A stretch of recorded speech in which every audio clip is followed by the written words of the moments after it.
Doctor, compañeros, les queremos desear muy buenas tardes a todos. Esperamos que se encuentren muy bien. Somos el equipo número 4 que está conformado por Diógenes Corona, Angeli Rosso, Arlen Ramírez, Jamie Angarita, Caroline Frescún y el que les habla, José Luis Rojas. Esperando que estos temas sean de muy buen agrado para su comprensión, que se explicarán de la forma más detallada posible. Y sin más nada que decir, empecemos con la exposición.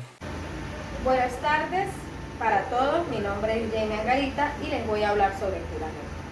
El juramento es una figura de decisión judicial impuesta por una de las partes a su adversario para que la solución del caso concreto dependa de su afirmación o negación de la existencia de un derecho reclamado.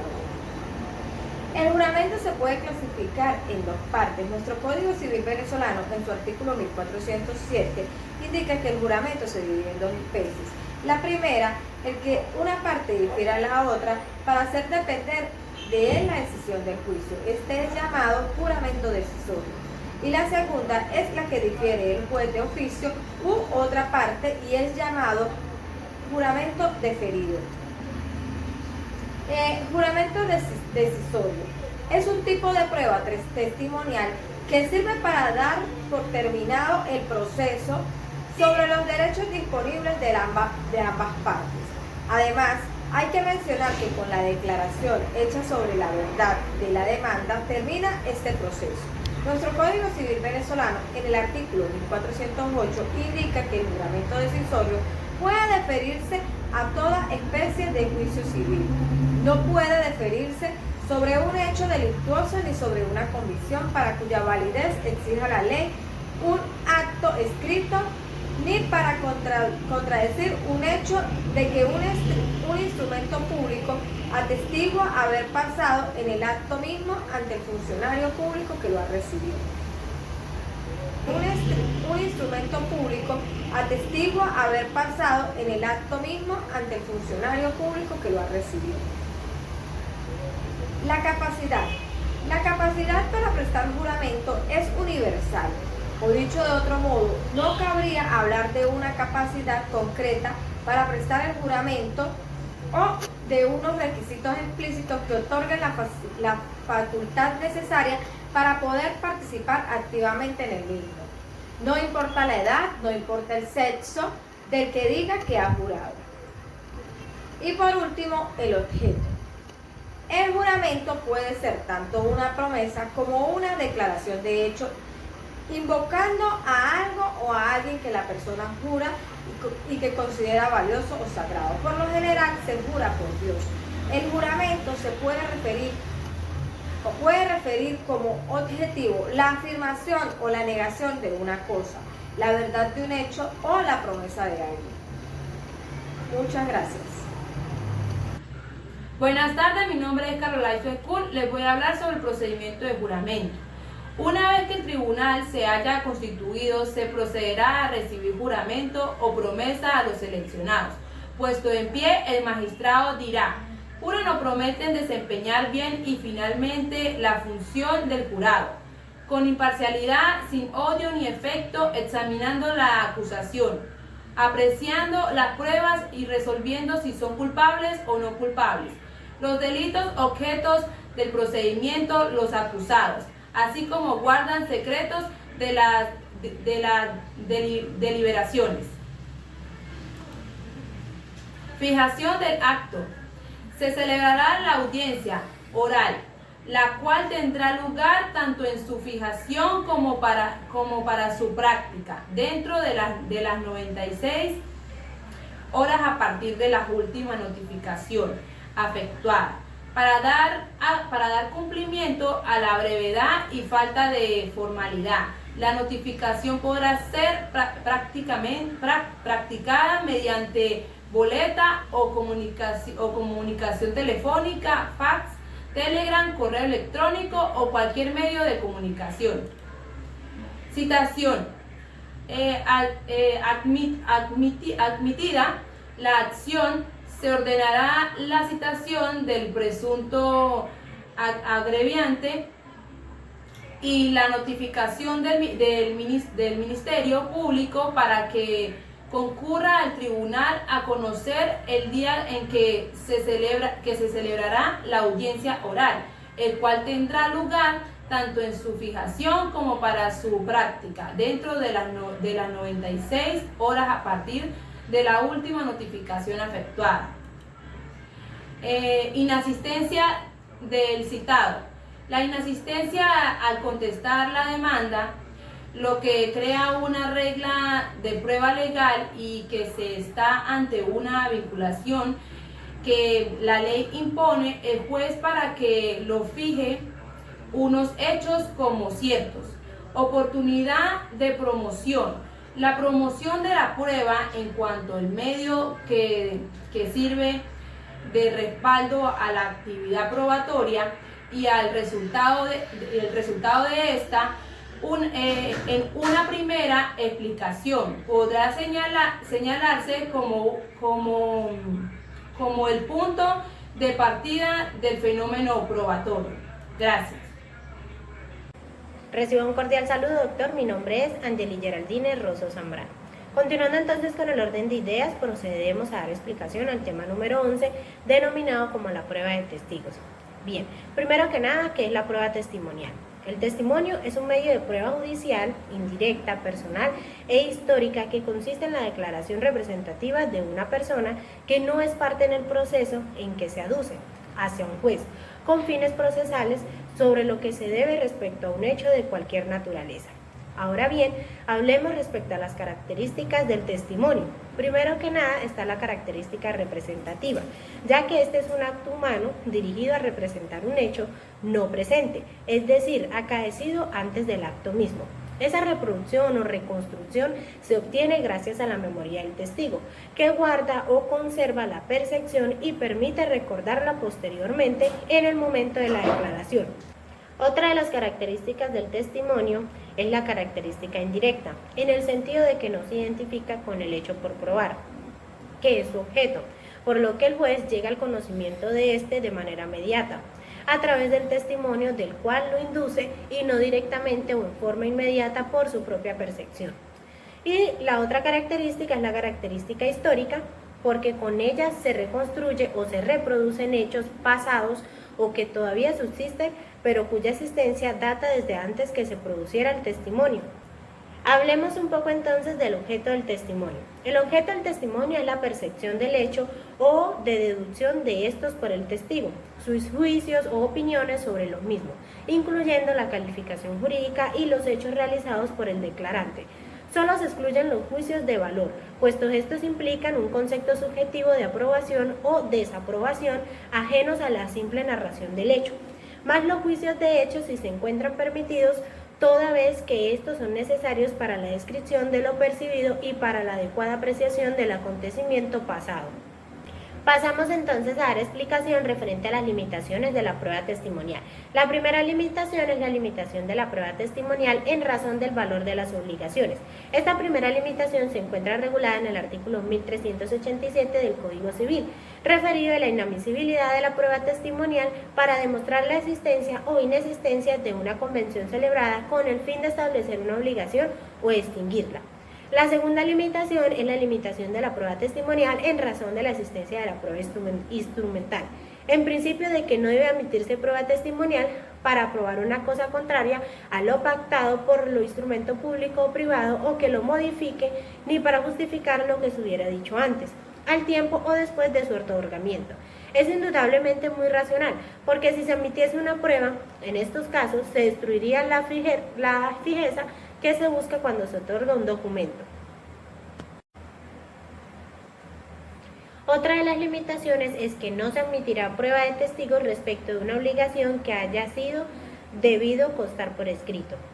Otra de las limitaciones es que deberá constar por escrito los actos o contratos que contienen la entrega o promesa de una cosa que valga más de 2 unidades tributarias, y no se hará admisible la prueba de testigos en cuanto adicione o altere de modo alguno lo que se exprese en el acto del contrato, ni sobre lo que se alegue haberse dicho antes o al tiempo o después de su otorgamiento, aun cuando en algunas de estas adiciones o modificaciones se trate de una cosa cuyo valor no alcance la referida suma. Respecto a las excepciones a la limitación de la prueba testimonial, primero los terceros pueden atacar la prueba instrumental por medio de testigos. Así el acreedor podrá hacerlo para demostrar que un contrato celebrado por su deudor es simulado con el fin de defraudarle en sus derechos, y el legitimario podrá valerse de la misma prueba para comprobar que el contrato de venta celebrado por escritura pública, por quien debe ser legítima, es una donación disimulada, y uno y otro podrán valerse de lo que haya dicho los contratantes antes, al tiempo o después del otorgamiento. Ahora, respecto a la existencia de un principio de prueba por escrito. La prueba testimonial es admisible cuando exista un principio de prueba por escrito, vale decir de cualquier escrito que emane de la contraparte, de aquel que propone la prueba o de su representante, que haga verosímil. Vale decir creíble, posible, el hecho de que trate de demostrarse con la prueba testimonial. Y por otra parte, la existencia de indicios o presunciones resultantes de hechos ciertos y probados. Este se refiere a que en el proceso existen hechos ciertos y probados, indicios no demostrados por testigos, que son los medios de prueba distintos de testigos, que se relacionen con el hecho que se pretende demostrar con la prueba de testigos. Respecto a la imposibilidad material o moral de obtener la prueba por escrita, se refiere a la imposibilidad que pudo tener el acreedor para obtener la prueba escrita de los hechos en que fundamente su defensa cuando se refiera a hechos sobre los cuales no es admisible la prueba de testigos. Por otra parte está la pérdida del título que servía de prueba como consecuencia de caso fortuito o fuerza mayor. Este es igualmente admisible la prueba de testigos en los casos siguientes: cuando el acreedor haya perdido el título que le servía de prueba como consecuencia de un caso fortuito o de fuerza mayor. También cuando el acto es atacado por licitud de la causa. Este se refiere a cuando el acto, bien sea contrato o negocio jurídico, es atacado por la licitud de la causa. Ahora voy a hacer referencia a la prueba testimonial en el campo laboral. Si bien la prueba testimonial laboral reúne algunos requisitos esenciales, algunos de ellos son exactamente iguales a la prueba testimonial en cualquiera de las otras disciplinas, mercantil, civil, contencioso, entre otros. En primer lugar, la prueba testimonial es un medio por el cual una persona natural, ¿sí? Ya tenemos un requisito del testimonio, es que no puede ser testigo una persona jurídica, ya que una persona natural que no es parte del proceso es la que debe hacer el testimonio. Cuando no es parte del proceso, cuando es parte del proceso no es testimonio, sino ya sería una confesión, unas posiciones juradas, pero no una prueba testimonial que no es parte en el proceso, que conoce cómo ocurrieron los hechos o alguno de los hechos que se debaten en el proceso.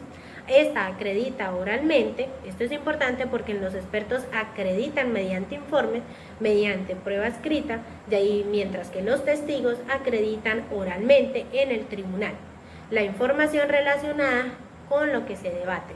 De allí que podríamos de una vez establecer como un elemento del testimonio el que deba ser rendido por una persona natural, que no sea parte del proceso, que conoce cómo ocurrieron los hechos, que presta su testimonio de manera oral en el tribunal donde se le requiere la información. Mi nombre es Arlen Ramírez. Los actos de prueba se realizan en la circunscripción sede y local del tribunal competente. Asimismo, las pruebas deben practicarse dentro de los límites temporales previstos por la ley o término probatorio. El litigante interesado deberá, en la etapa inicial del proceso, formular petición genérica de prueba. Admitida esta por el tribunal, se produce el denominado recibimiento a prueba, que sigue concebida en términos genéricos. Los litigantes formulan la proposición de prueba, en la que especifican los medios probatorios de los que intentan valerse y solicitan practicar. El tribunal, si acepta dicha posición, formula la admisión específica de la prueba. Cuando ésta se realiza, tiene lugar a la práctica de la prueba y se denomina probanza al conjunto de las pruebas que acreditan un hecho. La promoción de pruebas está sujeta al cumplimiento de diversas condiciones de orden intrínseco y extrínseco. Las primeras se refieren a los requisitos que debe satisfacer todo acto procesal, esto es, legitimación del peticionario y competencia y capacidad del funcionario ante quien se le hace el acto. La prueba de testigo es uno de los medios probatorios admitidos en la legislación positiva. Así lo contempla el Código Civil, el Código de Procedimiento Civil y el Código Orgánico Procesal Penal, entre otras leyes que contienen normas procesales. Es una de las pruebas más utilizadas para la reconstrucción de los hechos. Bien, para comprobar la existencia o modo, tiempo y lugar del hecho. También acerca de las circunstancias que rodearon su realización o simplemente contradecir la existencia del hecho. La prueba judicial se produce a partir de una serie de actuaciones ejecutadas en el proceso. Prueba como actividad y se apoya en los elementos que se aportan a la causa. Prueba como medio y se dirige a la obtención de una conclusión sobre los hechos por parte del juzgador. De ahí, en forma general, la prueba procesal puede ser descrita como una actividad racional, trascendiente y aprender y reconstruir los hechos efectivamente aclarecidos en la que se reúnen los predichos aspectos junto a una serie de factores de diverso índole. Mi nombre es Diogenes Alberto Corona Castellano, cédula 21.581.676. Evacuación del tribunal. Al culminar la evacuación de las inspecciones y experticias, el tribunal debe fijar la oportunidad para celebrar la audiencia o debate oral. Una vez que se dé inicio a dicha audiencia, cada parte hará una breve exposición oral de su causa y se recibirán las pruebas de ambas partes, comenzando siempre con las del actor. Formalidades del examen de testigo. Artículo 485 del Código de Procedimiento Civil. Los testigos serán examinados en público, reservada y separadamente uno de otro. El interrogatorio será formulado de viva voz por parte del promovente o la parte promovente del testigo o por su apoderado. Concluido el interrogatorio, la parte contraria o su apoderado podrá repreguntar de palabra al testigo sobre los hechos a que se ha referido el interrogatorio. Pregunta de la contraparte. El interrogatorio será formulado de viva voz por la parte promovente del testigo o por su apoderado. Concluido el interrogatorio, la parte contraria o su apoderado podrá repreguntar de palabra al testigo sobre los hechos a que se ha referido el interrogatorio u otros que tendrán que esclarecer, rectificar o invalidar al dicho del testigo. Falta de comparecencia. Artículo 496 del Código de Procedimiento Civil. Si el testigo justificare que no pudo presentarse el día señalado, el tribunal lo eximirá de la pena, después de que haya dado su declaración en la causa. Preguntas por el juez. Se consideran juramentadas para testificar. El juez las preguntas que éste formule y las respuestas de aquellas se tendrán como una confesión sobre los asuntos que se les interrogue. Tema número 13. La inhabilidad del testigo y la obligación de declarar. En primer lugar, ¿qué es inhabilidad? La inhabilidad es la incapacidad o ineptitud de las personas de no poder realizar una designada tarea, o también puede ser por una decisión judicial. Las causas en sí son muchas, pero se debe decir que la inhabilidad es la incapacidad de la persona de ejercer o trabajar ese dicho cargo. El autor Borjas, en el año 1984, nos habla que la incapacidad puede ser absoluta, ya sea para realizar dichas tareas que conlleven acciones, ya sea por incapacidad judicial, como se hablaba anteriormente. Un claro ejemplo de la incapacidad absoluta está establecido en el artículo 477 del Código de Procedimiento Civil, que nos habla del menor de 12 años. 2. El entredicho por una persona que sufre de demencia, es decir, no está capacitada. Y el 3.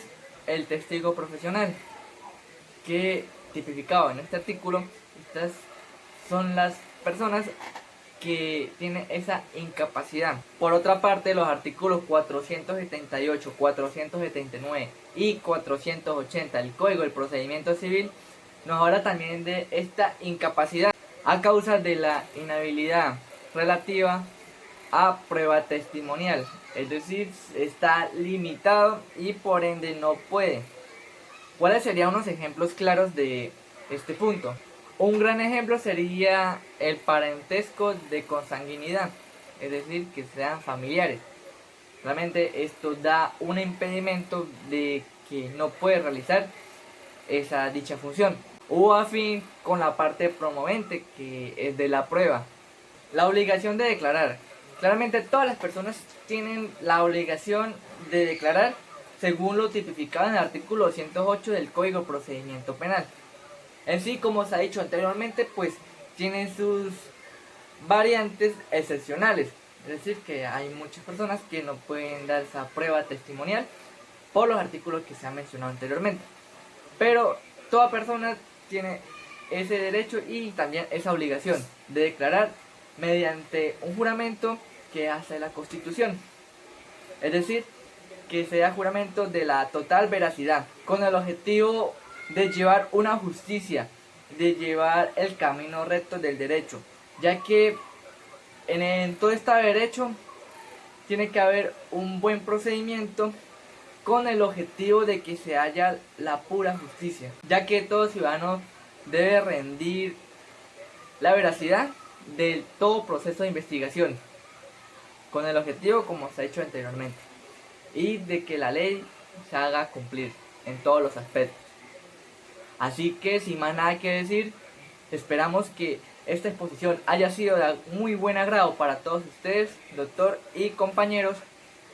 Y sin más nada que decir, estamos atentos a sus comentarios, opiniones, para poder aprender más y siendo una actividad retroalimentativa para todos. Así que muchísimas gracias por su comprensión y sin más nada nos despedimos. Que tengan una muy buena tarde.